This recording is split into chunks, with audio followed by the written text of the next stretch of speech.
வணக்கம். புதிய எஃப்எம் ஸ்டேஷன்ல இனியாவை என்று கேட்க ஆரம்பிச்சிருக்கீங்க. வருணன் சௌமியா கூட காலை வணக்கம். என்ன இது, ஏன் இவ்வளவு கஞ்சப்படுறீங்க? ஏங்க நல்லா சிரிச்ச முகமா சொல்லுங்க. காலை வணக்கம். ஷோ நீங்க கஞ்சமாவே இருங்க, போதும். போய் பிராக்டிஸ் பண்ணிட்டு வாங்க சிரிக்கிறதுக்கு. என்னங்க சிரிப்பு பத்தி நம்ம வந்து பேச போறோம். இன்னைக்கு நம்ம வேற ட்ரெஸ் கோட்ல வரல மிஸ்டர் வருண். ஏன் ட்ரெஸ் கோடு? நாம ரெட் கலர் ட்ரெஸ் போட்டு வந்திருக்கோம். இன்னைக்கு அந்த மாதிரியான ஒரு டே. விடுங்க, அதான் செட்லாம் ரெட் ரெட்டா இருக்கு, அப்படியே சமாளிச்சுக்கலாம். ஏன்னா ரெட் சம்பந்தப்பட்ட என்ன டே இன்னைக்கு வந்து காதல் சம்பந்தப்பட்ட ஒரு டே. Oh my God. அப்போ நீங்க போயிட்டு அப்புறம் வாங்க, நான் மட்டும் ஃபுல் ஷோ டேக் கேர் பண்ணுங்க. ஹலோ இருங்க ரொம்ப ஓவரா ஃபீல் பண்ணாதீங்க. காதலை பத்தி பேசுறதுக்கு எல்லா தகுதியும் இருக்குங்க. எல்லாருக்கும் ஒரு கருத்து இருக்கும் மிஸ்டர் வருண். உங்களுக்கு மட்டும் தனிப்பட்ட கருத்து இருந்தா அதை நான் ஏத்துக்க மாட்டேன். ஹலோ, உங்களுக்குலாம் ரொமான்ஸ் பத்தி ஒரு அவேர்னஸே இல்ல, கிரியேட் பண்ணலாம்னு பார்த்தா இப்படி பண்றீங்களா நீங்க? சரி கிரியேட் பண்ணுங்க, ஏன்னா இன்னைக்கு வந்து ரொமான்ஸ் அவேர்னஸ் மந்த் தானே. ஓகே, ஸோ மக்களே நீங்களாம் வந்து லவ் பண்ண தெரிஞ்சிங்கன்னா அதெல்லாம் வந்து மறந்துருங்க. இதுவரைக்கும் யாருக்கும் லவ் பண்ண தெரியாதான் என்கிட்ட டியூஷன் வாங்க, நான் உங்களுக்குலாம் வந்து ரொமான்ஸ் அவேர்னஸ் கற்றுக் கொடுப்பேன். தனியா சைட் பிசினஸ் ஆரம்பிச்சிருக்காரு போல. இருந்தாலும் நம்ம சீரியஸா நிறைய விஷயங்கள் வந்து தெரிஞ்சுக்க போறோம் வருண். ஏன்னா வந்து இன்னைக்கு வந்து காதல் அப்படிங்கிறது வந்து கல்யாணத்தோட நின்றுடக்கூடாது, அதுக்கப்புறமும் தொடரணும் அப்படிங்கிற ஒரு ஆஸ்பெக்ட்ல தான் நம்மளுடைய discussion. You mean after marriage romance? அதை பத்தி எனக்கு அவ்வளோ தெரியாது, ஸோ அதனால அதை பத்தி தெரிஞ்ச ஒருத்தர் கூப்பிடலாமே பேசுறதுக்கு. ஆமா வராரு, பட் அதுக்கு முன்னாடி நாம வந்து நிறைய விஷயங்கள் இன்னும் கத்துக்க வேண்டியது இருக்கு. இது ஒரு ரொமான்ஸ் முத்திரை, கத்துக்கோங்க. வணக்கம். நலம்பெறும் முதிரைகள் மற்றும் விரல்களை மருத்துவர் வரிசையில் நம்ம இன்றைக்கி பார்க்க போகிறது நகைச்சுற்று அப்படின்ற ஒரு நோய்க்கான தீர்வு பார்க்க போகிறோம். இது வந்து பெரும்பாலும் இந்த நகைச்சுற்று நமக்கு இருக்குது அப்படின்றது எப்படி தெரிஞ்சுக்கிறதுன்னு பார்த்தீங்கன்னா, நகம் வந்து கருப்பாக இருக்கும். சிலருக்கு வந்து நகம் வந்து கருப்பாக இருக்கும். அது வலி வந்தால் தான் நகைச்சுற்று, இல்லைன்னா நகைச்சுற்று இல்லை அப்படின்றது நம்ம ஒதுக்கி விடக்கூடாது. நகம் கருப்பாக இருந்தாலும் நமக்கு வந்து, ஏன்னா நகத்தினுடைய அந்த அழகை வைத்து, அதாவது நகத்தினுடைய நிறம் மற்றும் அதனுடைய தன்மையை வைத்து உடம்புக்குள்ளே என்ன நோய் இருக்குது அப்படின்றது எளிமையாக கண்டுபிடிச்சிடலாம். ஏன் இந்த நகைச்சுற்று வருது? நம்ம நல்லா தான் சாப்பிட்றோம், நல்ல விதமான பழக்க வழக்கங்களே வச்சுருக்கிறோம், ஆனாலும் நமக்கு திடீர்னு இந்த நகைச்சுற்று வருகிறது. எதனால் அப்படின்னு பார்த்தீங்கன்னா, நகைச்சுற்று அப்படின்றது வந்து ஒரு கிருமி தொற்றாக கூட இருக்கலாம், அல்லது ஒவ்வாமையினால் ஏற்படலாம். நகைச்சுற்றுக்கான முத்திரைகள் என்னென்ன அப்படின்னு பார்த்தீங்கன்னா 3 முத்திரைகள் இருக்குது. முதல் முத்திரை வந்து நம்ம பிருத்திவி முத்திரை, இரண்டாவது முத்திரை தேனி முத்திரை, மூன்றாவது வருண முத்திரை. முதல்ல வந்து பார்த்திங்கன்னா என்ன நோயோ அதற்கு உண்டான ஒரு முத்திரை, அது எதனால் வருகிறது அப்படின்றதுக்கு உண்டான ஒரு முத்திரை. அடுத்தது இந்த நோய் வராமல் இருப்பதற்கு என்ன செய்யணும் அப்படின்றதுக்கான ஒரு முத்திரைகளாக 3 பிரிவுகளாக நம்ம கொடுக்குறோம். ஒவ்வொரு நோய்க்குமே வந்து பார்த்திங்கன்னா இந்த தீர்வுகள் வரிசைப்படி தான் இருக்கும். அப்போது இந்த நகைச்சுற்று அப்படின்றதுக்கு என்ன பண்ணணும்னா, முதல்ல பிருத்திவி முத்திரை. ஏன்னா இது மண் தன்மையில் வந்து எலும்பும் சதையும் சேர்ந்தது. இந்த மண் தன்மையை சரி செய்யக்கூடிய ஒரு முதிரையும். இரண்டாவது ஒவ்வாமை அப்படின்னு நம்ம சொன்னோம். ஒவ்வாமை வந்துருச்சுன்னா அதற்கு என்ன செய்யணும் அப்படின்றதுக்கு ஒரு தேனி முதிரையும். மூன்றாவது, இது எதனால் வருது அப்படின்னா ரத்தத்தில் சுத்தமின்மையினால் வருது.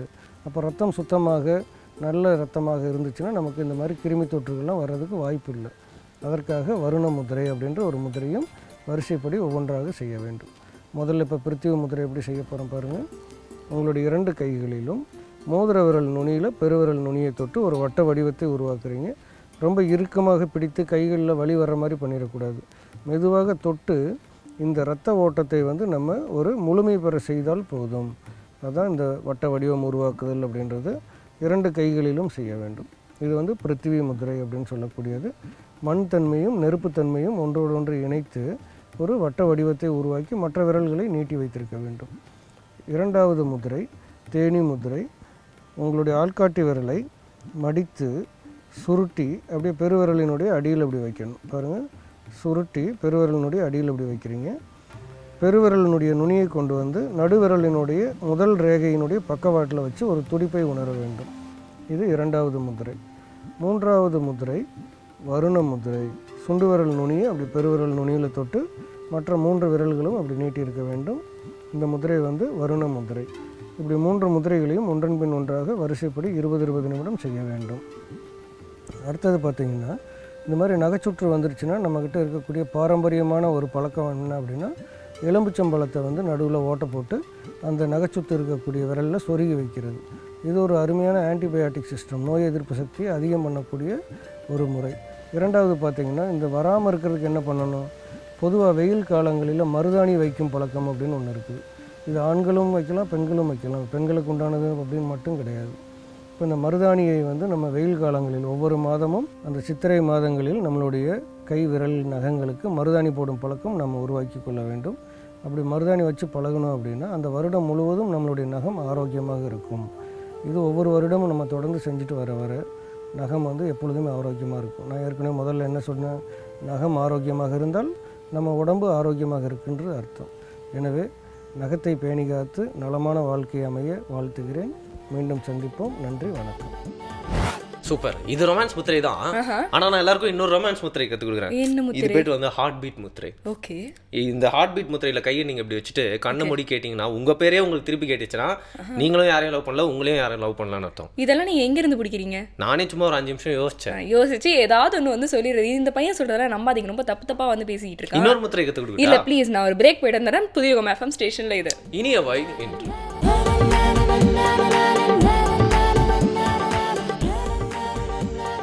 வெல்கம் பேக் புதிய FM ஸ்டேஷன்ல இனியவை என்று கேட்டுட்டு இருக்கீங்க. வருடன் சௌமியா கூட இந்த காதல் அப்படிங்கிறது என்னவோ வந்து இப்பதான் வந்து ஏற்பட்ட ஒரு விஷயம். February 14 அப்படின்னு டே வந்து உருவாக்குனதுக்கு அப்புறம் அதை பத்தி பரவாயில்ல பேசுறாங்க அப்படின்னு நிறைய பேர் நினைச்சிட்டு இருக்காங்க. கல் தோன்றி மண் தோன்றா காலம் முன்னே அப்படின்றீங்களா நீங்க? கரெக்டா. நம்ம சங்க கால இலக்கியங்களே எவ்வளவு விஷயங்கள் வந்து சொல்லியிருப்பாங்க. தலைவன் தலைவி அப்படின்லாம் வந்து கூட வந்து நிறைய விஷயங்கள் சொல்லுவாங்க. கரெக்ட். சோ இன்னைக்கு நேச்சுரோபதியில எதுவும் புதுசா லவ் பண்ணுங்க, எல்லாமே லவ் பண்ணுங்க, நல்லா இருங்க, போங்க போங்க. ஹலோ, நான் என்ன நினைச்சேன், டாக்டர் நிவேதா கிட்ட இந்த பசலை நோய்க்கு ஏதாவது வந்து மருந்து இருக்கா அப்படின்னு கேட்கலாம். அதெல்லாம் அப்ப அவங்க கிட்டே கேட்டுக்கோங்க. இந்த மாதிரி சின்ன விஷயம் நான் ஹேண்டில் பண்றது இல்ல. உங்ககிட்ட நான் கேட்கிறேன், நான் அவங்க கிட்ட தான் கேட்கறேன்னே சொன்னேன். பட் இன்னைக்கு அவங்க வேற ஏதோ ஒரு விஷயத்தோட வந்திருக்காங்கன்னு நினைக்கிறேன். பார்க்கலாம். இன்னைக்கு இயற்கையோட மிக முக்கியமான நீரை பற்றி பேச போகிறோம். தண்ணி வந்து நம்மளுடைய உடம்புல 3ல் 2 பாகம் தண்ணியாக தான் இருக்குது. மலைக்குடலில் இருக்கக்கூடிய கழிவுகளை முழுமையாக நம்ம கொடுக்குற எனிமா மூலமாக வெளிநீக்க முடியும். அதே மாதிரி நம்ம தண்ணியை வந்து எக்ஸ்டர்னல் ஏஜெண்ட்டாக பயன்படுத்துறது எப்படின்னு இப்போ பார்க்குறோம். திடமாக, திரவமாக, வாயுவா, இந்த மாதிரி 3 இதில் பயன்படுத்தலாம். திடம் அப்படிங்கிறது ஐஸ் க்யூப்ஸ் வழியாக, இந்த ஐஸ் கட்டிகளை வந்து நேரடியாக பயன்படுத்தலாம், அல்லது பேக்ஸ் வழியாக ஐஸ் பேக்கில் வந்து போட்டு அந்த மாதிரியும் பயன்படுத்தலாம். திரவமாக எப்படி பயன்படுத்தலாம் அப்படின்னம்னா நிறைய பாத் டப்ஸ், அதாவது ஹிப் பாத், இடுப்பு குளியல், ஸ்பைனல் பாத், முதுகு தண்டு குளியல், இமர்ஷன் பாத், ஃபுல் பாடியும் வந்து இமர்ஸ் ஆகிருக்கிற மாதிரி முழு உடல் குளியல், அதே மாதிரி hot foot and arm bath, cold foot and arm bath, அந்த மாதிரி நிறைய டெம்பரேச்சர் சேஞ்சஸ்லையும் இதை பயன்படுத்தலாம். கை கால் ரெண்டும் வந்து உள்ளே பதிஞ்சிருக்கிற மாதிரி, தண்ணிக்குள்ளே பதிகிற மாதிரி ஃபுட் அண்ட் ஆம்பாத், கை கால் ரெண்டும் சேர்ந்து பண்ணக்கூடிய குளியல். ஆல்டர்னேட் பாத்ஸ்ன்னு சொல்லிட்டு கொஞ்சம் நேரம் குளிர்ந்த தண்ணியில், கொஞ்சம் நேரம் சுடு தண்ணியில், இந்த மாதிரி மாறி மாறி இருக்கிறது. வாட்டர் ஜெட் பாத், அதாவது வாட்டர் மசாஜ், நீரில் வந்து மசாஜ் கொடுக்கறது. இப்போது நம்ம பாடிக்கு மசாஜ் கொடுக்கல சம்டைம்ஸ் நம்மளுடைய கையுடைய சூடு அந்த பேஷண்ட்ஸ்க்கு வந்து டிஸ்டர்பிங்காக கூட இருக்கலாம்.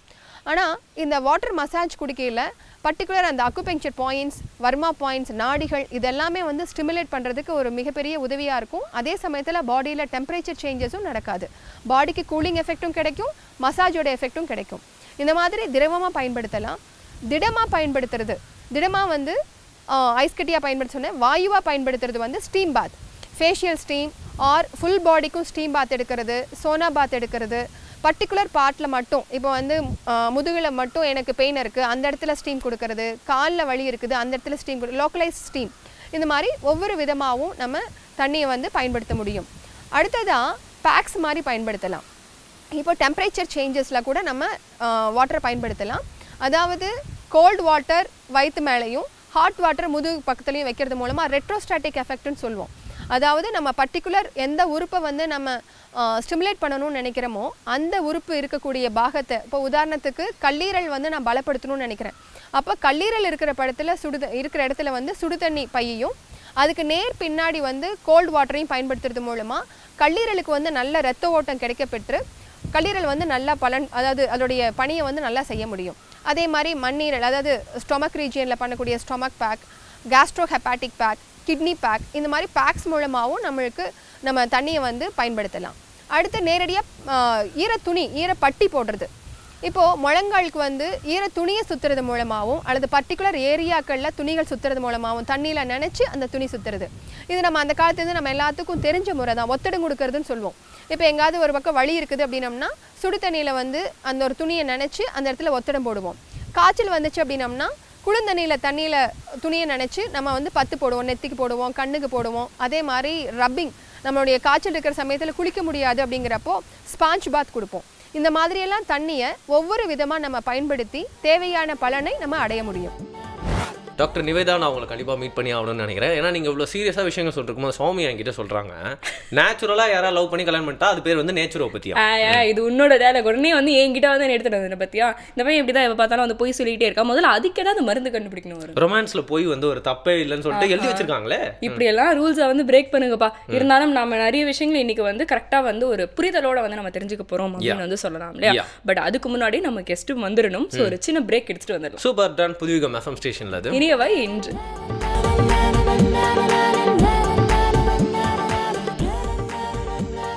புதுயுகம் எஃப்எம் ஸ்டேஷன்ல இனியவை இன்று கேட்டுட்டு இருக்கீங்க. வரணன் சௌமியா கூற. இப்போ அடுத்து வந்து பாத்தீங்கன்னா நம்மளுடைய புதுச்சேரி சரவணன் சார் வந்திருக்காரு. லவ் பண்ணுங்க, ரொமான்ஸ் பண்ணுங்க, என்ன வேணா பண்ணுங்க, பட் ஹெல்த்தியா வந்து நீங்க முதல்ல இருக்கணும்னா நம்ம ஹெல்த்தியான இயற்கை சார்ந்த விஷயங்கள்லாம் நீங்க வந்து சாப்பிடணும். கனிகள் எல்லாம் சாப்பிடணுமா? ஓகே. முக்கணி என்ன தெரியுமா உங்களுக்கு? முக்கணினா வந்து 3 கனி, அதாவது 3 கனி அடிக்க வச்சா முக்கணி அப்படிங்களா? இல்லங்க, தமிழ் டியூஷன் போய் தானே பாஸ் பண்ணீங்க நீங்க. ஹலோ சரி, ஃப்ரீயா விடுங்க. ஆனா இப்போ புதுச்சேரி சரவணன் சார் ஏதோ சொல்றாரு, அதை பார்க்கலாம்.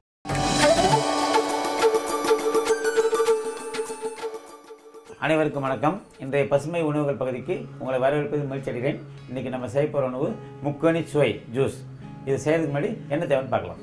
பப்பாளி பழம், வாழைப்பழம் புளியாக நறுக்கியது, தேன்பால் அல்லது வெள்ளைப்பாகு, உப்பு. இது 2 கனிலே முக்கணி சொல்கிறோமே, இது எப்படின்னு பார்க்குறீங்களா? இந்த 2 கனியும் சேர்ந்து செய்யும்போது கொஞ்சம் தேன்பால் ஊற்றினா 3 கனியும் சேர்ந்து சுவை கிடச்சிரும். அதான் இப்படி சொல்லுவேன். அதனால தான் 2 பழத்துலேயே முக்கணியும் கொண்டு வரோம். எப்படி செய்யணும்னு பார்க்கலாம். இப்போ தேவையான அளவு பப்பாளி போட்டுக்கிறோம், வாழைப்பழம் போட்டுக்கிறோம். 2 சம அளவு போட்டுக்கலாம். காரணம் இது 2 சேர்ந்து தான் வந்து 3வது கனியோட சுவையை உருவாக்க போகுது. இதை வந்து மெருகூட்டுறதுக்கு கொஞ்சம் தேன்பால் அல்லது வெள்ளைப்பாகு ஊற்றிக்கிறோம். ஒரு துளி உப்பு போட்டுக்கிறோம். இப்போ இந்த கனியோட சுவையை பேலன்ஸ் பண்ணுறோம். அதாவது உப்பு கொஞ்சம் வீரியத்தை குறைக்கும் போது 3வது கனி சுவை இதில் எட்டிப்படும். அப்படி பார்க்கும்போது கொஞ்சம் உப்பு, ஒரு சிட்டிக்கு உப்பு போடுவோம் கொஞ்சமாக. முதல் தடவை சாப்பிட்றவங்களாம், அடுத்தடுத்து சாப்பிட்றவங்களும் இந்த உப்பு தேவைப்படாது. கொஞ்சம் தண்ணி ஊற்றிடும். ஏன்னா இது வந்து எல்லாம் சதவீத பயன்றதில் தண்ணி ஊற்றிட்டாக்கா கொஞ்சம் டைல்யூட்டாக வரும். இது 2மே சதவீத பயன்றால இது வடிகட்ட வேண்டிய அவசியம் கிடையாது. குழந்தைகளுக்கும் அப்படியே கொடுக்கலாம். இன்னும் கொஞ்சம் க்ரீம் மாதிரி அரைச்சி கொடுத்தாலும் ரொம்ப நல்லாவே இருக்கும். இதை அரைச்சி ஃப்ரிட்ஜில் வச்சு ஐஸ்கிரீம் மாதிரியே நல்லாயிருக்கும். எப்படி வேணால் சாப்பிடலாம்.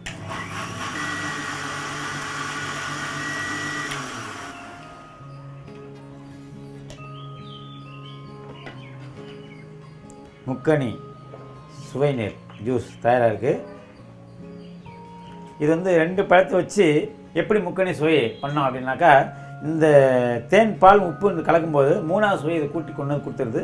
இந்த 3 பழங்களோட சுவை வந்து இந்த 2 பழத்துலேருந்து எடுக்க முடியும். சதவீத பழன்றதால இது வாயில் போகும்போது தட்டுப்படாமல் இருக்கும். ரொம்ப நல்ல உணவு. இளைஞர்கள் கொடுத்தா ரொம்ப மகிழ்ச்சியாக சாப்பிடுவாங்க. வேறு ஒரு நல்ல பசுமை உணவோட அடுத்த நிகழ்ச்சி சந்திக்கலாம். நன்றி. ஆக்சுவலாக அது வந்து இந்த ஃப்ரூட்ஸ் ஆர்வலர்கள் அப்படின்னு சொல்லுவாங்கள்ல, அந்த ஃப்ரூட்ஸ் சம்மந்தப்பட்ட நிறைய பேர் சாப்பிட்டுட்டே இருப்பாங்க. ஜூஸ் போட்டு சாப்பிடுவாங்க, சாலட் சாப்பிடுவாங்க, அப்புறம் ஜூஸ் குடிச்சிட்டு இருப்பாங்க. அதுக்கப்புறம் ஃப்ரூட் சம்மந்தமாகவே அவங்களோட ஹோல் ரெப்ஸையும் வந்து அடங்கியிருக்கும். அந்த மாதிரி பீப்புளெலாம் வந்து சாரை பார்த்தா ஹைஜாக் பண்ணிட்டு போயிடுவாங்க அப்படின்னு நினைக்கிறேன் நான். ஹைஜாக் பண்ணிட்டு போகிற ஐடியா உங்களோடது அப்படிங்கிறது தான் வந்து என்னோட ஒரு சின்ன டவுட்டு. பட் அதுக்கு முன்னாடி இன்னைக்கு வேறு வந்து ரொமான்ஸ் அவேர்னஸ் மந்த் இல்லையா, நம்ம கெஸ்ட் வேறு வந்துட்டாங்க. நிறைய டவுட்ஸ்லாம் இருக்குல்ல கேட்கறதுக்கு. ஆமாம், உங்கள் வீட்டில் யாராவது சின்ன பசங்களாம் தூங்கிட்டு இருந்தாங்களே, எழுப்பி விடுங்க. ரொமான்ஸ் பற்றி அவங்களும் தெரிஞ்சுக்கிட்டோம். ஒரு பிரேக் அப்புறமா புதுயுகம் எஃப்எம் ஸ்டேஷனில் இது இனியவை இன்று.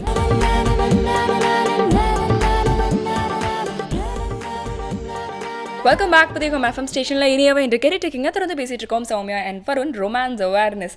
ஆஹா, எதுக்கெல்லாம் அவேர்னஸ் கொடுக்குறாங்களா இந்த பசங்க அப்படின்னு யாரும் யோசிக்கிறதுக்கு முன்னாடி நம்ம வந்து சில விஷயங்கள் வந்து பதிவு பண்ணிடணும் அப்படின்னு நினைக்கிறேன். ரொமான்ஸ் அப்படிங்கிறது ஆஃப்டர் மேரேஜ் வந்து எந்த அளவுக்கு இருக்கணும், அண்டர்ஸ்டாண்டிங் அப்படிங்கிற ஒரு வார்த்தைக்குள்ளே நம்ம அதை எடுத்துகிட்டு வரலாமா? கரெக்ட். ரொமான்ஸ் அப்படிங்கிற அந்த கல்வி வந்து சின்ன வயசுலேயே குழந்தைங்களுக்கு ஸ்கூலில் சொல்லிக் கொடுக்கணும் அப்படின்னு சொல்கிற அளவுக்கு வந்து ரொமான்ஸை பற்றி நிறைய பேர் எனக்கு தெரிஞ்சிக்க வேண்டிய ஒரு நிலைமையில் இருக்கும் அப்படின்னு சொல்லலாம். அது மட்டும் இல்லாமல் அந்த எவல்யூஷன் அப்படிங்கிற அந்த ஹியூமன் ரேஸ்க்கு மட்டும் இல்லாமல் அந்த ரொமான்ஸ்க்கு வந்து பார்த்தீங்கன்னா ரொம்ப ஸ்பீடாக வந்துட்டுருக்குன்னு சொல்லலாம். ஸோ ரொமான்ஸை பற்றி இன்னைக்கு அவேர்னஸ் வேற கொடுக்க போகிறோம் அப்படிங்கிறனால நம்மளுக்கு நிறைய விஷயங்களை சொல்லி கைட் பண்ணுறதுக்காக யார் வந்திருக்காரு? மூத்த பத்திரிகையாளர் திருப்பூர் கிருஷ்ணன் அவர்கள் வந்திருக்காரு. வணக்கம். மிக்க நன்றி சார். வணக்கம். எங்களோட ரொமான்ஸ் டு யூ. ஸோ இந்த ரொமான்ஸ் அப்படின்னாலே உங்களோட பார்வையில் ரொமான்ஸ்னா என்ன அப்படின்னு சொல்லுங்க. அது மட்டும் இல்லாமல் ரொமான்டிக்கான பார்ட்னர்னா எப்படி இருக்கும்? காதல் அப்படின்னா குறிஞ்சி மலர்னு தமிழ் ஒரு நாவல் வந்தது. நான் பார்த்தசாரதி எழுதின நாவல். மேனி தொடாத காதல். திருமணத்திற்கு முன்னாடி அந்த கதாநாயகன் காலமாக அந்த கதாநாயகி வேற கல்யாணம் பண்ணிக்காமல் அப்படியே இருந்துற மாதிரி அந்த நாவல் முடியும். காதல் அப்படிங்கிறதுக்கு உடல் கவர்ச்சிங்கிறது ஒரு அம்சம் நிச்சயமாக. அப்படி இல்லைன்னா அண்ணன் தங்கையாக இருந்துடலாமே.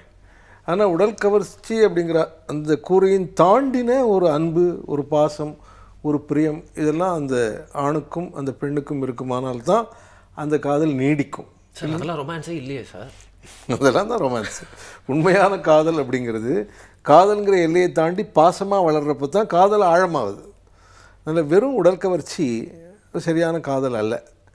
உடல் கவர்ச்சியின் தாண்டின ஒரு ஈடுபாடு இருக்குமானால் தான் அது சரியான காதல். ஓகே, நீங்கள் சொல்கிற அந்த ஆட்ரிபியூட்ஸ் அண்ட் வேல்யூஸ்லாம் சரி ஊட்டிக்கிட்டே இருக்கணும், அப்போ தான் அந்த ரொமான்ஸ் அப்படிங்கிறது உயிரோடு இருக்கும் அப்படின்னு எடுத்துக்கலாம் இல்லையா? ஏன்னா மேபி வந்து வருண் இப்படி கேட்கறதுக்கான காரணம் என்னன்னா, இன்னைக்கு ரொமான்ஸ் அப்படிங்கிற வார்த்தைக்கான டெஃபினேஷன் வந்து மாறிடுச்சு அப்படின்னு வந்து சொல்லலாம் சார். நிறைய வார்த்தைகளும் அது மாதிரி இருக்குது அப்படின்னு சொன்னேன். இப்போ வந்து பார்த்தீங்கன்னா வந்து ஒரு நல்ல பார்ட்னரை வந்து சோல்மேட் அப்படிங்கிற ஒரு வார்த்தையில் வந்து இன்னைக்கு வந்து குறிப்பிடுறாங்க. ஸோ இந்த சோல்மேட் அப்படிங்கிற வார்த்தையை வந்து நீங்கள் எப்படி பார்க்குறீங்க?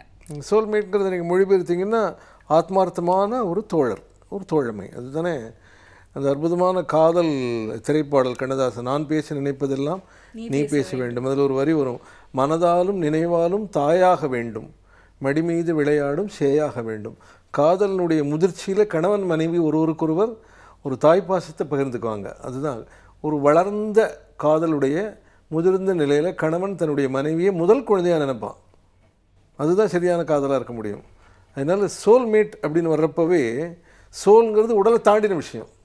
உடலை தாண்டினது காதல் அப்படிங்கிறது உணர்த்துறதுக்காகத்தான் அந்த சோல்மேட்ங்கிற அந்த வார்த்தை வந்து சொல்லப்படுது. ஓகே, எல்லாருமே இப்போ இதை வந்து ஒரு புத்தகத்தில் படிக்கவோ இல்லை ஒரு படத்தில் பார்த்து அந்த பிளிஸ்ஃபுல்லான மொமெண்ட்டை என்ஜாய் பண்ணுறதுக்கும் வந்து ரெடியாக இருக்காங்க. பட் இந்த மாதிரி வந்து டே டு டே லைஃப்பில் லவ்வை வந்து வெளில காமிக்கிறதா இருக்கட்டும், நீங்கள் சொல்கிற மாதிரி ஒரு நல்ல சோல்மேட்டாக இருக்கிறதா இருக்கட்டும், அதுக்கான விஷயங்களுக்கெல்லாம் டைம் இல்லை. ஏன்னா எல்லாருமே ஒர்க் பண்ணிருக்கோம், எல்லாருமே வந்து ஒரு அடைப்புக்குள்ளே மாட்டிக்கிட்டு இருக்கோன்ற மாதிரி சொல்கிறாங்க. பட் காலங்காலமாக வந்து ஆணும் பெண்ணும் வந்து ஒரே வீட்டிலேருந்து வெளில போய் வேலை பார்த்துட்டு வந்தவங்க தான். அந்த மாதிரி ஒரு சமூகத்தில் தாண்டி தான் வந்திருக்கோம் நம்ம. ஸோ ஒரு நல்ல சோல்மேட்னா எப்படி இருக்கணும் அப்படின்னு சொல்லுங்கள் சார் நீங்கள். நல்ல சோல்மேட் அப்படிங்கிற காதலர்களுடைய அடையாளம் என்ன அப்படின்னா, இந்த நான் நினைக்கிற மாதிரியெல்லாம் என்னுடைய மனைவி இருக்கணும், என் மனைவி நினைக்கிற மாதிரியெல்லாம் நான் இருக்கணுங்கிறது எல்லாமே அறிவுபூர்வமான விஷயம் அல்ல. அப்படி இருக்கவே முடியாது. இப்போ உலகத்தில் எத்தனையோ ஜனத்தொகை, மக்கள் தொகை வாழ்ந்து இறந்துருக்காங்க. உலகம் முழுக்க பார்த்திங்கன்னா, இந்தியாவில் பார்த்திங்கன்னா எவ்வளோ பேர் வாழ்ந்து இறந்து புதுசாக நம்மளாம் வாழ்ந்துக்கிட்டு இருக்கோம். ஒரு விஷயம் ஆச்சரியம் நினச்சி பாருங்கள், இறந்த அத்தனை பேர்லேயும் சரி, இன்றைக்கி இருக்கிற அத்தனை பேர்லேயும் சரி, ஆண் பெண் அத்தனை பேரையும் கணக்கிட்டாலும் ஒருத்தர் முகம் மாதிரி இன்னொருத்தர் முகம் இல்லை இல்லையா? வெவ்வேறு, ஒன்று தனித்தனி. அப்படி இருக்கிறப்போ என்னுடைய மனம்ங்கிறது தனி, என்னுடைய மனைவியுடைய மனம்ங்கிறது தனி. சரியான காதலன் காதலியாக இருந்தால் அவங்க கணவன் மனைவி ஆகிறப்போ மனைவியினுடைய தனித்தன்மையை கணவன் பாதுகாக்கணும். அவளுக்கு ஒரு ஆர்வம் இருக்கும், ஒரு ஃபோட்டோகிராஃபியில் ஒரு ஆர்வம் இருக்கும், நடனத்தில் ஒரு ஆர்வம் இருக்கும், பாடலில் ஒரு ஆர்வம் இருக்கும். எம்எஸ் சுப்புலட்சுமிக்கு மட்டும் அந்த சதாசிவம் அப்படிங்கிற காதலர் கணவராக கிடைக்கலன்னு வைங்க, எம்எஸ் சுப்புலட்சுமி இவ்வளோ தூரம் வந்திருக்க முடியுமா? தமிழில் கோதை நாயகின்னு ஒரு நாவலாசிரியர் தொடக்க காலத்தில் நாவல் எழுதினவங்க. அவங்களுக்கு ரொம்ப ரொம்ப ரொம்ப உறுதுணையாக இருந்து அவங்கள நாவலாசிரியராக வளர்த்து எடுத்தவர் அவங்களுடைய கணவரான பார்த்தசாரதி. அந்த காலத்தில் பெண் எழுதவே முடியாது, அப்படி அவர் ஆதரவாக இருந்தார். எனவே மனைவியினுடைய தனித்தன்மைகளை பராமரிக்கிற ஒரு கணவன், கணவனுடைய தனித்தன்மைக்கு மதிப்பு கொடுக்குற மனைவி, இந்த ரெண்டு பேரும் நடத்துகிற இல்லறத்தில் தான் காதல் நீண்ட காலம் இருக்கும். இல்லைன்னா அந்த காதல் உடஞ்சி போயிடும். ஓகே, ஒரு 2 பீஸ் ஆஃப் கண்ணாடி இருக்குது, இதோட கிராக்குங்கிறது வேறு டிசைனில் இருக்குது, அதோட கிராக்குங்கிறது வேறு டிசைனில் இருக்குது. பட் அதையும் தாண்டி ஒன்றா சேர்றது தான் லவ்னு நீங்கள் சொல்கிறீங்க. ஆனால் எல்லாமே ஒரே மாதிரி டிசைன் பண்ணி இருக்கிறத தான் வந்து ஒரு மேட்ரிமோனியல் சைட்டில் இன்றைக்கி வந்து எல்லாருமே தேடிட்டு இருக்காங்கன்னு சொல்லலாம் இல்லையா? நீங்கள் வந்து இப்படி சொல்கிறீங்க. ஆனால் வந்து நிறைய பேர் என்ன சொல்கிறாங்கன்னா, முதிர்ச்சி அடைய தான் காதல் வந்து இன்னும் அதிகரிக்கும் அப்படிங்கிற மாதிரி வந்து சொல்கிறாங்க. இது எதுக்காக அப்படின்னா, இப்போ புதுசாக வந்து ஒரு மேரிட் கப்பிள் அப்படின்னா வந்து பயங்கரமாக விட்டு கொடுப்பாங்க, ஐயோ மானே தேனே அப்படிங்கிற மாதிரிலாம் பேசுவாங்க, சீக்கிரம் லீவ்லாம் போடுவாங்க. கேட்டால் அதாவது வந்து மற்றவங்க சொல்லுவாங்க, புதுசாக கல்யாணம் ஆனால் இப்போ இப்படி தான் தம்பி இருக்கும் அப்படிங்கிற மாதிரி கூட வந்து சொல்லுவாங்க. பட் ஜோக்ஸ் அப்பார்ட் சார், ஒரு கல்யாணம் ஆகி ஒரு ஃபஸ்ட்டு ஒரு 10 இயர்ஸ்க்கு வந்து பார்த்தீங்கன்னா நல்லா அந்யோன்யமாக தான் வந்து இருக்காங்க. பட் அதுக்கப்புறம் வந்து நிறைய பேர் வந்து கொஞ்சம் வந்து அந்த பிரச்சனைகள் வந்து ஆரம்பிக்குது. இதுக்கு வந்து என்ன காரணம் அப்படின்னு சொல்லுங்கள். பரவாயில்ல, 10 இயர்ஸ் சந்தோஷமாக இருக்காங்களே. ஆமாம், அதே பெரிய விஷயம் தான். விட்டு கொடுக்கணும். விட்டு கொடுக்குற தன்மை இல்லைன்னா ரொம்ப கஷ்டம். காதல் ஆரம்பத்தில் ரொம்ப நல்லாயிருக்கும். மீரான்னு தமிழ் ஒரு புகழ்பெற்ற கவிஞர் இருந்தார், காலமேட்டார். கனவுகள் கூட்டல் கற்பனைகள் சமம் காகிதங்கள் அப்படின்னு புதுக்கவிதையில் ஒரு காதல் காப்பியம் எழுதியிருக்காரு. அன்பே நீ தலை சாய்த்து கடைக்கண்ணால் பார்த்தபோது என் இதயத்தில் முள் பாய்ந்தது, முள்ளை முள்ளால் தானே எடுக்க வேண்டும், எங்கே இன்னொரு முறை பார்த்து விடு அப்படின்னு. அந்த மாதிரியெல்லாம் பேசின காலங்கள் போய் பார்வையே முள்ளாக இருக்குது இவனுக்கு. கணவன் பார்த்தா மனைவி கஷ்டமாக இருக்குது, மனைவிக்கு பார்த்தா கணவனுக்கு கஷ்டமாக இருக்குது. காரணம் என்ன அப்படின்னா, விட்டு கொடுக்கணும் அப்படிங்கிற ஒரு சராசரி விஷயத்தை புரிஞ்சுக்காதது. நீங்கள் நிச்சயிக்கப்பட்ட திருமணங்களில் ஒரு கணவன் மனைவி இணையிறப்போ அவங்களுக்கு இது நிச்சயிக்கப்பட்ட பெண், நிச்சயிக்கப்பட்ட ஆண், நமக்கு சரியாக பொருந்தலைனாலும் கூட நம்ம விட்டு கொடுத்து வாழணும் அப்படிங்கிற உணர்வு இருக்குது. அதனால் நிச்சயிக்கப்பட்ட திருமணங்களுடைய ஆயுள் கூடுதலாக இருக்குது. காதல் திருமணங்களில் நான் விரும்பின மாதிரியெல்லாம் அவன் இருக்கான்னு நினச்சிக்கிட்டு அவள் கல்யாணம் பண்ணிக்கிறா, அவள் அப்படியெல்லாம் இருக்கான்னு நினச்சிட்டு இவன் கல்யாணம் பண்ணிக்கிறான். பொதுவாக ஒரு பெண் காதலை சந்திக்க வர்றப்போ அழகாக அலங்காரம் பண்ணிக்கிட்டு வர்றா. ஒரு காதலன் அந்த பெண் எந்த கல்லூரியில் படிக்கிறாளோ அந்த கல்லூரியை தாண்டறப்போ கூட எழுந்திரிச்சு தலையை சீவிக்கிட்டு திரும்பவும் ஸ்கூட்டர் ஓட்டிக்கிட்டு போகிறதெல்லாம் பார்க்குறோம். ஆக காதல் தருணங்களில் இருவரும் ஒருவருக்கொருவர் அழகாக காண்பிக்கிறதுக்கு அக்கறையோடு இருக்காங்க. ஆனால் திருமண வாழ்க்கையில் அது முடியாது. வாழ்நாள் பூரா சேர்ந்து வாழறப்போ ஒரு பெண் கொட்டாய் விடுறப்போ அழகாக இருப்பா. அதனால் அந்த மாதிரியான தருணங்களில் அவனுக்கு ஒரு சலிப்பு வருது. சலிப்பு வர்றப்போ அந்த அழகு நம்ம எதிர்பார்த்தது இல்லையோன்னு நம்மளுடைய ஆழ் மனம் குறுகுறுக்குது. இது ரெண்டு தரப்புலையும் இருக்குது. அதனால தான் உடல் கவர்ச்சியை தாண்டின காதல் தான் நீடிக்கும்னு சொல்கிறோம். அப்போனா வந்து ரொமான்ஸ் அப்படிங்கிறது வந்து காலம் தாண்டியும் வந்து இருக்காதா? அதாவது வந்து நிச்சயமாக இருக்கும். அந்த ரொமான்ஸ் வந்து உடல் சார்ந்த ரொமான்ஸாக மட்டும் இருக்காது. பாரதிதாசன் குடும்ப விளக்கு அப்படிங்கிற தன்னுடைய காப்பியத்தில் முதியோர் காதலை பற்றி எழுதுகிறாரு. முதியோர் காதலில் என்ன உடல் கவர்ச்சி இருக்கும்? அன்பு தான், பாசம்தான். காதல் அப்படிங்கிறது முதிர முதிர பாசமாகும். அரிசியை நீங்கள் குக்கரில் வச்சா அது வந்து சோறார மாதிரி காதல் வந்து பக்குவம் அடைகிறப்போ பாசமாகும். காதலினுடைய உயர்ந்த எல்லை தான் பாசம். பாசமாக அது பரிணமிக்கலன்னா அந்த காதல் தோல்வி தான். ஓகே. ஆனால் எவ்வளோ தண்ணியும் வந்து காய்ந்து போயிடுது, எவ்வளோ வெயிலும் வந்து கொஞ்சம் கம்மியாகிடுது, முடியெல்லாம் கொட்டி போயிடுது, வெண்மை கருப்பாயிருது, கருப்பு வெளுது போய் வெள்ளையாயிருது. அதே மாதிரி வந்து காலம் மாற மாற வந்து ரொம்ப நாள் போயிடுச்சுன்னா காதலோட அந்த சக்தி வந்து எப்படி இருக்கும் அப்படின்னு நீங்கள் நினைக்கிறீங்க? அதோட மெருகு வந்து கொஞ்சம் குறைஞ்சிராதா? ஒரு கணவன் ஒரு மனைவி காதலிக்கிறாங்க. அந்த காதலிச்ச பிறகு கணவன் மனைவி ஆகிறாங்க. அவங்களுக்குள்ள காதல் இருக்குது. அந்த காதல் சலிப்பு அடைகிறதுக்குள்ளே அவங்களுக்கு ஒரு குழந்தை பிறகுதுன்னு வைங்க. அவங்க ரெண்டு பேருக்கு உரிமையான பொருள் மேலே அவங்க பாசம் செலுத்துகிறப்போ அந்த அவங்க ரெண்டு பேருக்கும் சொந்தமான ஒரு உயிர் வந்துட்டதுனால ஏற்படக்கூடிய அந்த உணர்வு காதலுடைய ஆழத்தை அதிகப்படுத்தும். கடவுள் சமய டிசைன் பண்ணி நிச்சயமா நிறைய டிசைன் பண்ணியிருந்தாலும் இப்போ நாம் வந்து நிறைய விஷயங்கள் வந்து டிசைன் பண்ணுறோம் அப்படின்னு வந்து சொல்லலாம்.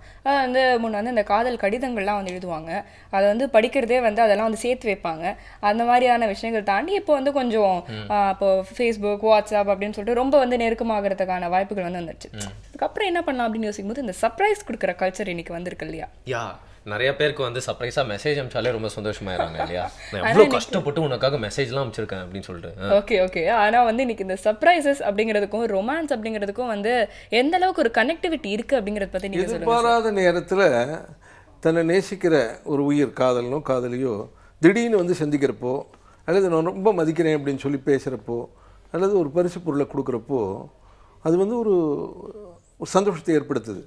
அன்பின் ஆழத்தை அதிகப்படுத்துறதுக்கு அந்த சம்பவங்கள் உறுதுணையாக இருக்கலாம். ஆனால் இன்றைய தேதியில் நடப்பியல்ல காதலுடைய அந்த தரம்ங்கிறது எந்த அளவுக்கு கீழிறங்கியிருக்கு அப்படிங்கிறதுக்கு ஒரு உதாரணம் பாருங்கள்.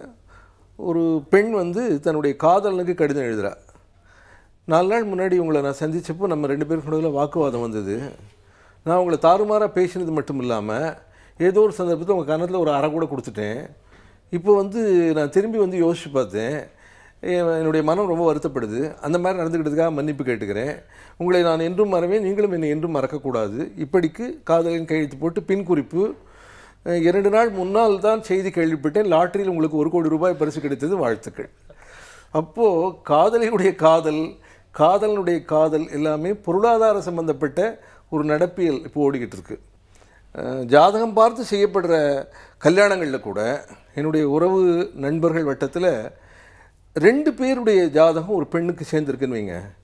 ஒரு பையன் வந்து 50,000 ரூபா சம்பாதிக்கிறான், ஒரு பையன் வந்து 57,000 ரூபா சம்பாதிக்கிறான். அப்படின்னா 57,000 ரூபா சம்பாதிக்கிற பையனுடைய ஜாதகத்தை முதல்ல பரிசீலிக்கிறாங்க. ஏன்னா அந்த ஜாதகம் தானே செட் ஆகுது. இதுவும் செட் ஆகுது. பட் யார் நல்லவன், யாருக்கு குடிப்பழக்கம் இல்லை, யார் பழக நல்ல இனிமையானவன் அப்படிங்கிறதெல்லாம் கணக்கில் வரதில்லை. பொருளாதாரம் மட்டுமே அளவுகோலாக இருக்குது. ஆணும் சரி பெண்ணும் சரி இந்த காலகட்டத்தில் ஒரு காதலியோ ஒரு காதலையோ காதலிக்கிறப்போ திடீர்னு அந்த நபருக்கு வேலை போயிட்டா அந்த காதல் தொடருமா? இன்றைக்கி 2 பேரும் சம்பாதிச்சாலோடைய வாழ்க்கை நடத்த முடியாதுங்கிற ஒரு சூழ்நிலையில் நம்ம இருக்கோம். அப்போது அந்த ஆணும் அந்த பெண்ணும் ஒரு வேலையில் இருந்து காதலித்து அந்த வேலை அவங்களுக்கு போகிறப்போ காதலும் போயிடுது. இப்போ இதெல்லாம் உண்மையான காதல் அல்ல. அதே நேரத்தில் பொருளாதார பாதுகாப்பு வேணும் அப்படின்னு ஒரு ஆணோ ஒரு பெண்ணோ நினைக்கிறது தவறு கிடையாது. எனவே பொருளாதாரத்துக்கும் வாழ்க்கையில் முக்கியத்துவம் உண்டு. ஆனால் காதல்னு வர்றப்போ பொருளாதாரம் 2வது முக்கியமான அம்சமாக இருக்கணுமே தவிர முதல் முக்கியமான அம்சம் அன்பாக தான் இருக்கணும். அதை இளைஞர்கள் இளம்பெண்கள் புரிஞ்சுக்கணும். எனக்கு வந்து ரொமான்ஸ் அவேர்னஸ் டே பற்றி நம்ம வந்து பேசிகிட்டு இருக்கோம். ரொமான்ஸ் அப்படிங்கிறதுக்கு வந்து கரெக்டாக ஒரு தமிழ் வார்த்தை வந்து சொல்லுங்களேன். ரொமான்ஸ் அப்படின்னா வந்து அன்பா, காதலா, பாசமா, எப்படி சொல்றதுனே தெரியலையே. இந்த எல்லா வார்த்தையுமே அப்படின்னு கூட அது சொல்லலாம். எல்லாத்துக்கும் கிட்டத்தட்ட ஒரே ஒரு மீனிங் இருக்கும். இதெல்லாம் கலந்த ஒரு பாயாசம் தான் காதல் அப்படிங்கிறீங்க. அதுக்குள்ள பாயசம் லெவலுக்கு நீங்க எடுத்துட்டு வந்துட்டீங்க. இருந்தாலும் ஒரு சின்ன பிரேக்ல இதை நம்ம வந்து டிஸ்கஸ் பண்ணலாம். புதிய FM ஸ்டேஷன்ல இது இனியவை இன்று.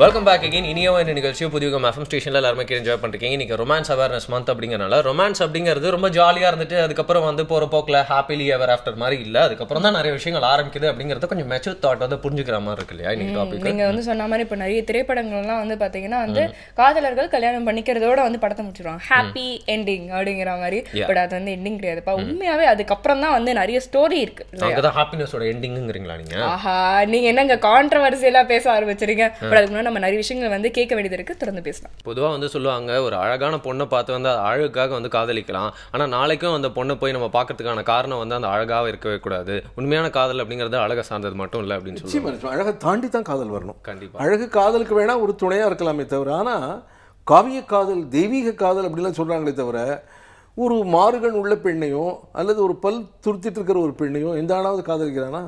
இன்றைக்கு இருக்கிற திரைப்படங்கள் ஒரு மோசமான கலாச்சாரத்தை கொண்டு வருது. பல திரைப்படங்களில் பார்த்தீங்கன்னா ஆண் ரொம்ப சுமாராக இருப்பான், கருப்பாக இருப்பான், அவனே சொல்லுவான்.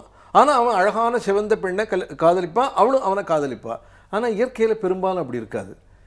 ஒரே மாதிரி இருக்கிற அழகுள்ளவங்க, ஒரே மாதிரி இருக்கிற தோற்ற பொருத்தம் உள்ளவங்க, ஒரே வகையான குடும்ப சூழல்களில் வளர்ந்தவங்க, அவங்களுக்குள்ள தான் காதல் இயல்பாக இருக்க முடியும்.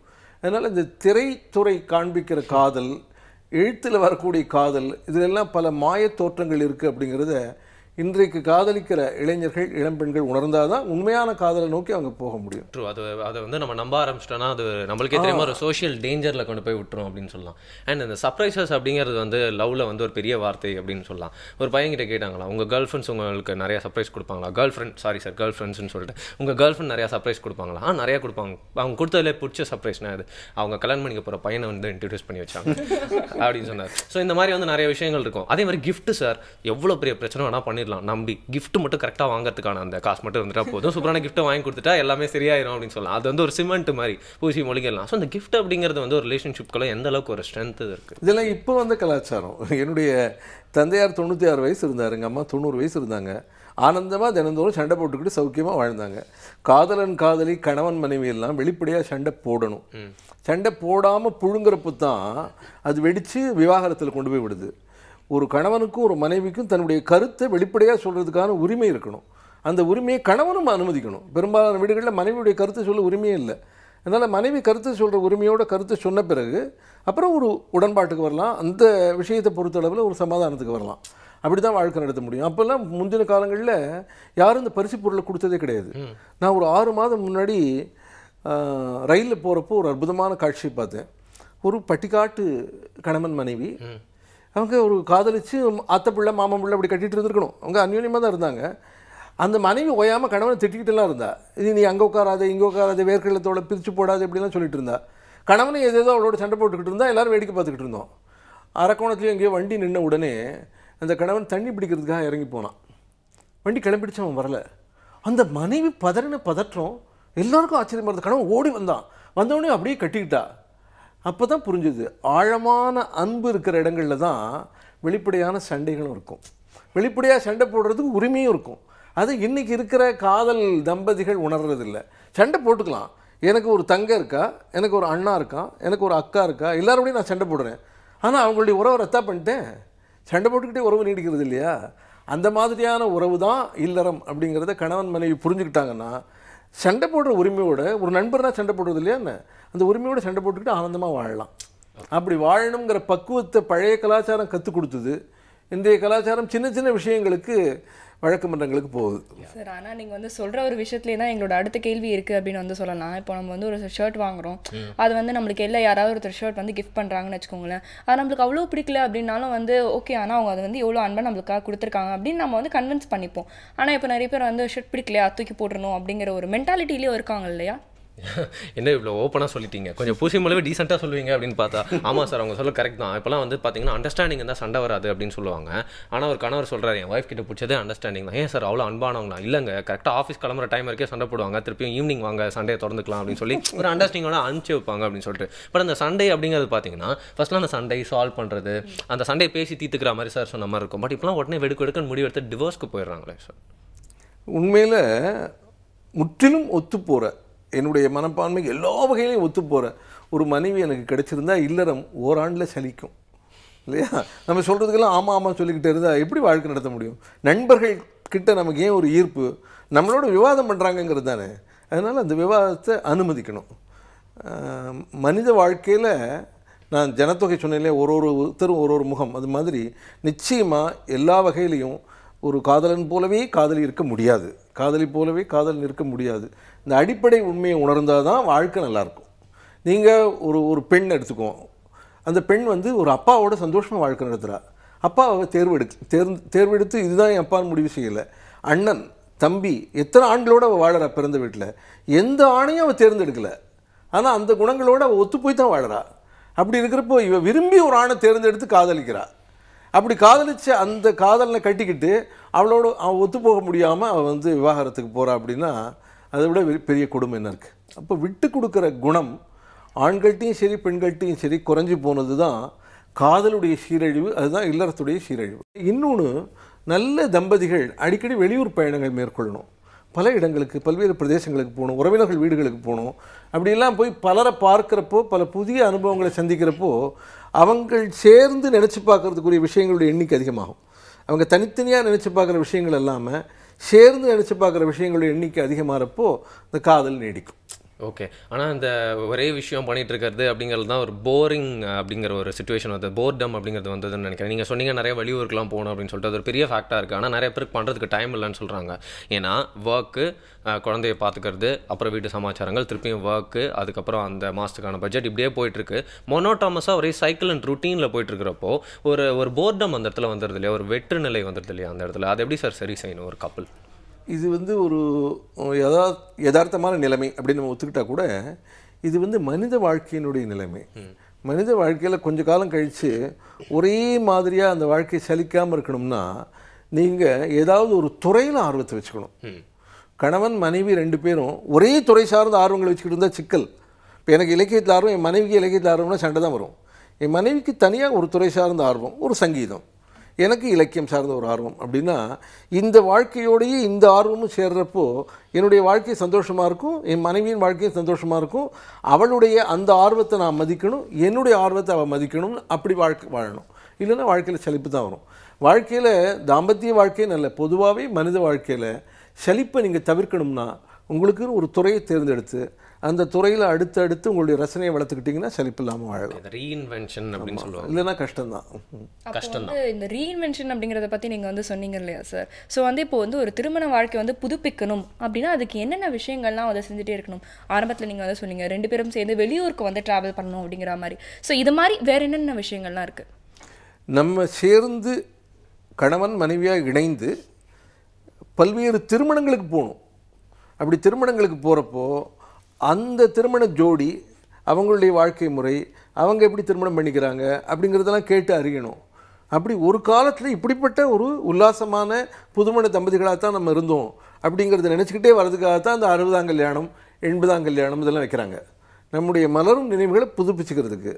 வாழ்க்கையில் உடல் கவர்ச்சியை தாண்டி ஒரு பாசம் அப்படிங்கிறது வரப்போ அந்த பாசத்துக்கு முதுமைங்கிறதே கிடையாது. அதனால் நீங்கள் வாழ்நாள் முழுக்க சந்தோஷமாக இணைபிரியாமல் வாழ்ந்துக்கிட்டே இருக்கலாம். அது உங்களுடைய மனதை பொறுத்தது. அந்த மனதை இளமையாக ரொம்ப புத்துணர்ச்சியோடு வச்சுக்கிறது அப்படிங்கிறது அவங்களுடைய துறை சார்ந்த ஆர்வங்களை பொறுத்தது. வாழ்க்கை பரந்தது. இன்றைக்கி தேதியில் காதலிக்காமலேயே ஒரு இளைஞனோ இளம்பெண்ணோ அப்படியே திருமணமாகாமலேயே வாழறேன் அப்படின்னு முடிவு செஞ்சால் அதை நான் ஒரு பெரிய ஒரு தப்புன்னு சொல்ல மாட்டேன். காரணம், வாழ்க்கையில் காதல்ங்கிறது ஒரு அம்சம் தானே தவிர காதல் தான் வாழ்க்கை இல்லை. இளைஞர்கள் இளம்பெண்கள்லாம் ஏதோ காதல், தெய்வீக காதல், அவனை பிரிஞ்சுட்டேன் அதுக்காக உயிரை விட்டுட்டேன் இப்படிலாம் சொல்கிறாங்க. அப்படிலாம் ஒன்றும் இல்லை. காதல்ங்கிறது வாழ்க்கையில் ஒரு அம்சம். வாழ்க்கையின் முழுமையாக பார்க்குறப்போ அந்த காதலித்த காதலியை மனம் புரிஞ்சு அப்புறம் அந்த குடும்பம், குழந்தைகள், நண்பர்கள் வரப்போ நம்ம மனைவியை கூப்பிட்டு அவங்களுக்கு அறிமுகப்படுத்துறது, அது சார்ந்த நட்புகள், நம்ம மனைவிக்கு நம்முடைய நண்பர்கள் ஒருத்தர் உற்ற நண்பராகிறது, அந்த ஆண் நண்பரோட கூட நம்முடைய மனைவி சொந்த சகோதரனை போல பழகிறது, அதை பார்த்து நம்ம சந்தோஷப்படுறது, இப்படிலாம் தான் வாழ்க்கை பரிணமிக்க முடியும் நல்ல வாழ்க்கைங்கிறது. அதனால் கணவன் மனைவி சேர்ந்து வாழற வாழ்க்கையில் காதல் கடைசி வரையில் நீடிக்கணும். அதே நேரத்தில் மனித வாழ்க்கையில் காதல் மட்டுமே எந்த முழுமையும் தராது. காதல் வாழ்க்கையில் ஒரு அம்சம், அவ்வளவுதான். ஆனால் இந்த பார்த்தீங்கன்னா ரொமான்ஸ் அவேர்னஸ் மந்த் அப்படின்னோன்னு கருத்து இப்போ கேட்டால் யார் வேணால் சொல்கிறதுக்கு ரெடியாக இருக்காங்க. சார் நான் மடியாக வச்சுருக்கேன், எடுத்து கொட்டுறேன் அப்படிங்கிறாங்க. ஆனால் யாருக்குமே வந்து நம்மளோட சொசைட்டி அண்ட் இப்போ இருக்க நிலமை ஃபியூச்சர் ஜென்ரேஷன் எப்படி இருக்கணும் அப்படிங்கிற ஒரு ஃபியூச்சரிஸ்டிக் திங்கிங் இல்லை அப்படின்னு நினைக்கிறேன். ஏன்னா ஒரேடியாக ஃப்ரான்ஸ் லெவலுக்கு வந்து ஓப்பன் ஆயிடலாம் அப்படிங்கிறாங்க. இல்லைனா வந்து நம்மளோட நாட்டோட கலாச்சாரம் அப்படின்னு சொல்லிட்டு நிறைய சந்தோஷமான விஷயங்களை கூட அமுக்கிறதுக்கு தான் நிறைய பேர் ட்ரை பண்ணிட்டு இருக்காங்க. பட் நீங்கள் வந்து நிறைய விஷயங்கள் வந்து பொதுவான ஒரு பார்வையில் சொன்னீங்க. அதாவது தப்புன்னு புரிஞ்சுக்கிட்டு நிறைய பேர் வந்து செய்யாமல் இருக்கிறதுங்கிற வேறு விஷயம். தப்புன்னு புரிஞ்சுக்கிட்டும் திருப்பியும் வந்து தப்பை திருத்திக்கிறதுக்கும் ஒரு மனசு ஏற்பட்டிருக்கு அப்படின்னு சொல்லலாம். அண்ட் ரொமான்ஸை பற்றி இவ்வளோ விஷயங்கள் இன்ட்ரெஸ்ட்டாக சொன்னாங்க. உங்களுக்கு பர்சனலாக ஏதாவது கெயின் பண்ணிங்களா இன்னைக்கு? இல்லை பரவாயில்லைங்க, நான் வந்து நிறைய விஷயங்கள் வந்து பொதுவாகவே வந்து தெரிஞ்சுக்கிட்டேன். ஏன்னா ரொம்ப ப்ராக்டிக்கல் அப்ரோச்சோட இருந்தது. அப்படிங்களா? அதை பற்றி நம்ம வந்து தனியாக வந்து டிஸ்கஸ் பண்ணிக்கலாம். பட் அதுக்கு முன்னாடி எங்களோட கேள்விகளுக்கு ரொம்ப ப்ராக்டிக்கலாக வந்து பதில் சொன்னீங்க சார். Thank you so much. தொடர்ந்து நிறைய விஷயங்கள் நம்ம நிகழ்ச்சியில் பார்க்கலாம். புதியகம் FM ஸ்டேஷனில் இது இனியவை என்று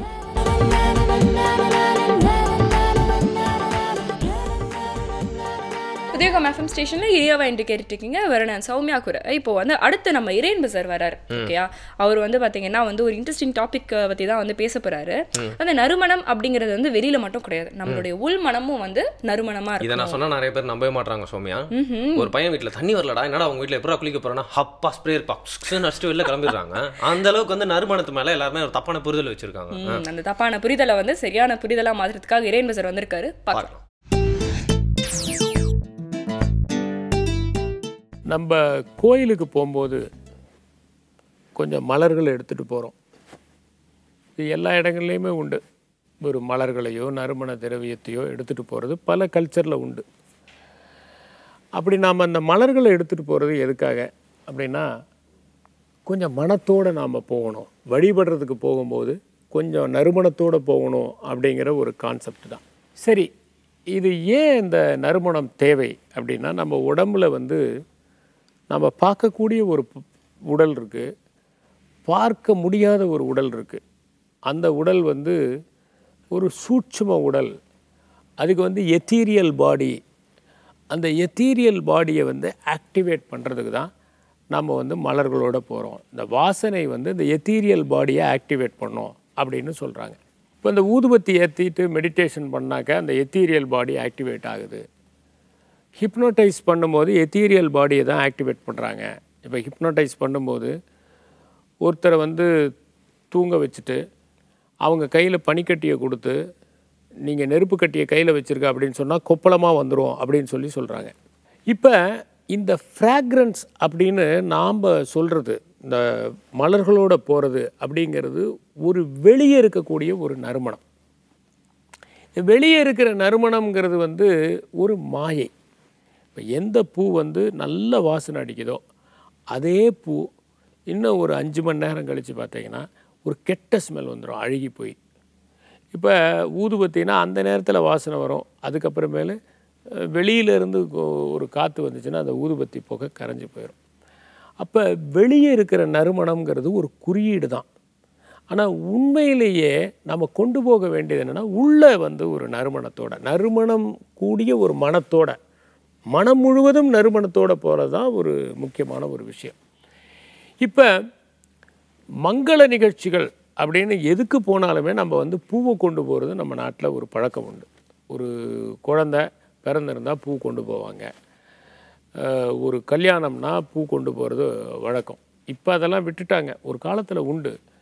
அப்போ என்னென்னா, நான் என்னுடைய நறுமணத்தை கொண்டு வருகிறேன். என் உள்ளே இருக்கிற நறுமணத்தை எப்படி காமிக்க முடியும்? என் மனம் முழுவதும் வந்து வாசத்தால் நிரம்பி இருக்கிறது. அதை நான் எப்படி காமிக்க முடியாது. யாரும் மனசை வந்து திறந்து காட்ட முடியாது. ஆனால் என்னுடைய கைகள் இருக்கிற மலர்னாலே இதை காமிக்க முடியும். அதுதான் அந்த கான்செப்ட். அப்போ அந்த கையில் இருக்கிற அந்த நறுமணம் வந்து மனசில் இருக்கிற நறுமணத்தை ரிஃப்ளெக்ட் பண்ணக்கூடியதாக இருக்கணும். இன்னும் சொல்லப்போனால் கையில் வந்து நம்ம மலர்களை ஏந்தும் போது நம்மையும் அறியாமல் நம் மனத்தில் ஒரு விதமான நறுமணம் உண்டாக வேண்டும். அதுதான் உண்மையான வாழ்த்தாக இருக்க முடியும். இப்போ ஒரு கோயிலுக்கு போகும்போது அந்த கோயிலுக்குள்ளே ஒரு நல்ல நறுமணம் வரும்போது நம்ம அறியாமல் என்ன பண்ணுறோம்னா நம்முடைய சிந்தனை வந்து அப்படியே ஒரு கவனம் பெறுகிறது, ஒரு ஃபோக்கஸ்ட் ஆகுது. அப்போ நம்ம மனசில் இருக்கக்கூடிய வெறுப்பு, காழ்ப்புணர்வு, விரக்தி, சலிப்பு எல்லாம் போயிட்டு ஒரு சந்தோஷம் ஏற்படுது. அப்போ சந்தோஷத்தில் நிகழ்வது தான் ஒரு வழிபாடு, மகிழ்ச்சியில் நிகழ்வது தான் ஒரு பிரார்த்தனையாக இருக்க முடியும். இன்னும் சொல்லப்போனால் மகிழ்ச்சி தான் பிரார்த்தனை. பிரார்த்தனைன்னு ஒன்று தனியாக இல்லை, சந்தோஷம்தான். இந்தியாவில் வந்து சில கோயில்களுக்கு போனீங்கன்னா அங்கே வந்து மந்திரம், பூஜை இதெல்லாம் கிடையாது. எல்லோரும் சேர்ந்து டான்ஸ் ஆடுவாங்க. துவாரகாலாம் போனால் ஒரு பாட்டு பாடி எல்லோரும் டான்ஸ் ஆடுவாங்க. சில ஆண்களே வந்து பெண்கள் மாதிரி உடை அணிஞ்சிட்டு கிருஷ்ணரை வந்து ஒரு கணவனாக ஒரு காதலனாக இது பண்ணிக்கிட்டு எல்லாரும் சேர்ந்து ஒரு டான்ஸ் ஆடுவாங்க. இந்த கான்செப்ட் இதுக்கு இன்னும் சில இடங்களில் பார்த்திங்கன்னா கிராமங்களில் வந்து சிறுதெய்வ வழிபாடு நடக்கும்போது எல்லாரும் நடனம் ஆடுறது நடக்கும். எல்லோரும் ஊரே நடனம் ஆடுவாங்க. சில இடங்களில் சில பண்டிகைகளின் போது யார் வேணும்னாலும் அந்த நடனத்தில் சேர்ந்து நடனம் ஆடலாம். அப்போ மகிழ்ச்சியே வந்து ஒரு பிரார்த்தனை. ஏன்னா மகிழ்ச்சியின் போது நம்ம மனசில் வந்து ஒரு நறுமணம் ஏற்படுது, ஒரு பாசிட்டிவ் வைப்ரேஷன்ஸ். எப்படி மலர்களில் இருந்து ஒரு பாசிட்டிவ் வைப்ரேஷன்ஸ் வருதோ, இப்போ வந்து ஒரு குப்பை தொட்டியை கிராஸ் பண்ணி போகும்போது ஆஹா என்ன வாசனை பிரமாதமாக இருக்குது அப்படின்னு யாரும் சொல்ல மாட்டாங்க. எவ்வளவு சீக்கிரம் அதை கிராஸ் பண்ணி போகணுமோ அவ்வளவு சீக்கிரம் கிராஸ் பண்ணி போவோம். அதே ஒரு நல்ல பூங்கா, விதவிதமான ரோஜா பூக்கள் நிறைந்திருக்கிற ஒரு பூங்கா வழியாக போகும்போது நம்ம அறியாமல் கொஞ்சம் ஸ்லோவாக நடப்போம். ஏன்னா அந்த ஃப்ராக்ரன்ஸை நம்ம வந்து அனுபவிச்சுட்டே போவோம். ஒரு மரமல்லிகை மரம் இருக்குது, நைட்டில் அதுக்கு கீழே போகும்போது அப்படியே உள்ளே இழுத்துக்கிட்டு அப்படியே சந்தோஷமாக போவோம். ஏன்னா அந்த நறுமணம் வந்து நமக்குள்ளே இருக்கக்கூடிய மனத்தின் நறுமணத்தை விரிவுபடுத்தி காட்டுகிறது. ஆகவே சிறந்த வாழ்த்து என்பது வெளியில் மலர்களோடு செல்வது மட்டுமல்ல, உள்ளேயும் நறுமணத்தோடு செல்வது. அந்த நறுமணம் அவர்கள் வாழ்க்கையில் எப்போதும் நிறைந்திருக்க வேண்டும் என்கின்ற எண்ணத்தோடு அவர்களை அணுகுவது, வாழ்த்துவது என்பதுதான். நன்றி, வணக்கம். ஆமாங்க, கான்ட்ரவர்ஷியல் டாபிக்கா மாத்துறதுக்கு முன்னாடி நம்ம அடுத்து வந்து பார்க்கலாம். என்னன்னா likebooks.com அப்படிங்கிற ஒரு வெப்சைட் தான் நான் சொல்ல போறேன். சம்பந்தமே இல்லாம ஏதோ புக்ஸை பத்தி வெப்சைட் சொல்றீங்க. சம்பந்தமே இல்லாம நம்ம எடுத்துட்டு வருவோமா என்ன அப்படிங்கறத கொஞ்சம் வெயிட் பண்ணி கேளுங்க. ஸ்பெல் பண்ணி காமிக்கிற முதல்ல likesbooks.com likebooks.com. இது என்னன்னா இப்போ வந்து நாவல்ஸ்ல வந்து நிறைய வகைகள் இருக்கு. அதுல வந்து ரொமான்டிக் நாவல்ஸ்லாம் வந்து இருக்கு. ஆமாமாண்ணா எத்தனை நாவல் படிச்சிருக்கீங்க? நிறைய இருக்கு அப்படின்னு கேள்விப்பட்டிருக்கேன். ஓகேங்க, ஸோ அந்த மாதிரியான நாவல்ஸ் பற்றி மட்டுமே இந்த ஒரு வெப்சைட்ல நீங்கள் வந்து பார்க்கலாம். எது இந்த காதலுக்கு மரியாதையில வந்து ஒரே புக்கை வந்து விஜய் ஷாலினி எடுக்க ட்ரை பண்ணுவாங்களா, அந்த மாதிரி நாவல்ஸா? ஆஹா, அது நாவல் இல்லைங்க, அது ஒரு புக். நாவல் அப்படிங்கிறது வந்து இன்னும் கொஞ்சம் வந்து பெரிய எஸ்டாப்ளிஷ்டான வெர்ஷன் அப்படின்னு சொல்லலாமா? ஓகேங்களா? ஸோ இதில் வந்து போய் பார்த்தீங்கன்னா அந்த மாதிரியான நிறைய பேருக்கு வந்து பார்த்தீங்கன்னா வெறும் ரொமான்டிக் நாவல்ஸை வந்து சூஸ் பண்ணி படிப்பாங்க. ஸோ அந்த மாதிரியான ஆட்களுக்கான ஒரு வெப்சைட் இது அப்படின்னு வந்து சொல்லலாம். அந்த புக்ஸ் பற்றி இருக்கும், அந்த புக்ஸ் வந்து அதை வந்து ரெவ்யூ பண்ணியிருப்பாங்க இல்லையா நிறைய பேர். ஸோ அதை பற்றி வந்து இருக்கும். இன்னும் என்னென்ன ஆத்தர்ஸ் எல்லாம் இது மாதிரியான புக்ஸ் எழுதுறாங்க அதை பற்றின டீடைல்ஸ் இருக்கும். ஸோ நீங்கள் வந்து ஏதாவது ரொமான்டிக் நாவல் படிக்கணும் அப்படின்னா இந்த வெப்சைட்குள்ளே போய் தேடிங்கன்னா கண்டிப்பாக. ஒரு படத்தில் ஒருத்தர் ரியல் லைஃப்ல ஒரு பொண்ணை லவ் பண்ணுவான். அவன் தூங்க போகும்போதெல்லாம் கனவுக்குள்ள ஒரு பொண்ணு வருவா. இவன் ரெண்டு பேரையும் லவ் பண்ணுவான். அந்த ட்ரையாங்குலர் லவ் ஸ்டோரி வந்து அந்த படம் ஃபுல்லாக காமிச்சிருப்பாங்க. இந்த புக்கும் அது மாதிரி தான் நினைக்கிறேன். அந்த புக்குக்குள்ள போயிட்டா அது ஒரு தனி உலகம், வெளில வந்துட்டா தனி உலகம் இல்லையா? நீங்க அப்படி சொல்றீங்க. ஹர் அப்படின்னு சொல்லிட்டு ஒரு மூவி வந்து நீங்க வந்து கேள்விப்பட்டிருப்பீங்க, பார்த்திருப்பீங்க. அதுல எப்படி அப்படின்னா ஒருத்தர் வந்து பாத்தீங்கன்னா வந்து ஒரு டிவைஸ் மூலமா வந்து ஒரு பொண்ணு வந்து பேசும், அந்த ஒரு டிவைஸை வந்து காதலிப்பான். நீங்க வேற எல்லாம் கையில வச்சிருக்க டிவைஸ் தான் இப்பெல்லாம் காதலிக்கிறாங்க. சரி சரி, அந்த வெப்சைட் பேர் என்ன சொன்னீங்க? likesbooks.com. likesbooks.com.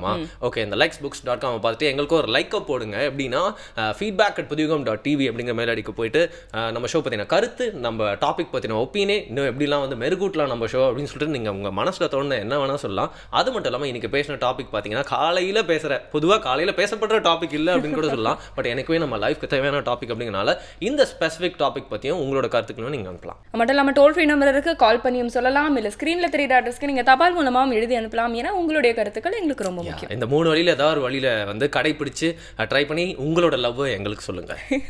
எப்படி பார்த்தியா, யாராவது லவ் லெட்டர் போட்டுற போகிறாங்க. பட் இருந்தாலும் வந்து உங்களுடைய கருத்துக்கள் எங்களுக்கு வந்து ஒரு அன்பாக தான் நாங்கள் வந்து பார்க்குறோம் அப்படின்னு வந்து சொல்லிட்டு நம்ம இப்போ வந்து கிளம்புற நேரமும் வந்தாச்சு. இனியவை இன்றுன்னு சொல்கிறோம். பட் எனக்கா இனியவை நாளைக்குன்னு சொல்லியிருக்கோமா? ஏன்னா நாளைக்கும் வந்து அதை சொல்லுவோம் புதிய FM ஸ்டேஷனில். இது இனியவை என்று சௌமியா and வருண்.